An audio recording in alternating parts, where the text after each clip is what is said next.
दिल्ली के दिल में स्थित एक पुरानी लाइब्रेरी जो आज भी स्थित है, जिसकी स्टोरी सुनकर अच्छों की रूह तक कांप उठते हैं, जिसे जॉनसन लाइब्रेरी के नाम से जाना जाता था। यह लाइब्रेरी ब्रिटिश राज के दौरान बनाई गई थी और इसमें अनगिनत पुरानी किताबें और पांडुलिपियां थीं। हालांकि एक खास कोने में स्थित पढ़ाई का कमरा हमेशा से बंद रहता था। कहते हैं कि 1942 में एक ब्रिटिश इतिहासकार विलियम जॉनसन उस कमरे में रहस्यमयी तरीके से गायब हो गए थे।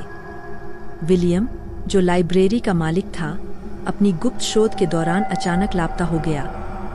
उसके बाद लाइब्रेरी के कर्मचारियों ने उस कमरे से अजीब आवाजें और चीखें सुननी शुरू कर दी। डर से उन्होंने कमरे को बंद कर दिया और वहां जाने की हिम्मत नहीं की।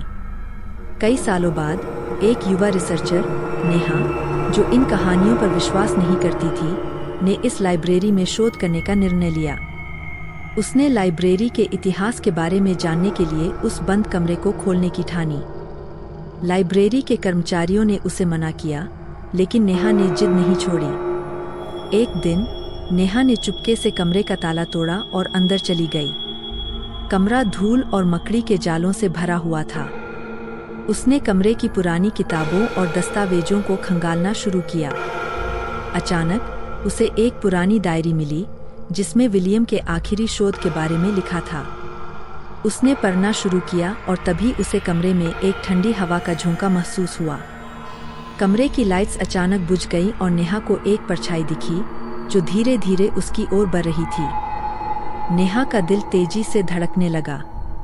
उसने दरवाजे की ओर भागने की कोशिश की, लेकिन दरवाजा अपने आप बंद हो गया।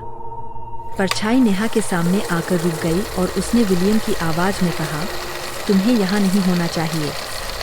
नेहा ने हिम्मत जुटाकर पूछा, आप कौन हैं? परछाई ने जवाब दिया, मैं विलियम हूँ। मुझे मेरी अधूरी शोध की सजा मिल रही है। तुम यहाँ से भाग जाओ। नेहा ने किसी तरह दरवाजा खोला और बाहर भागी।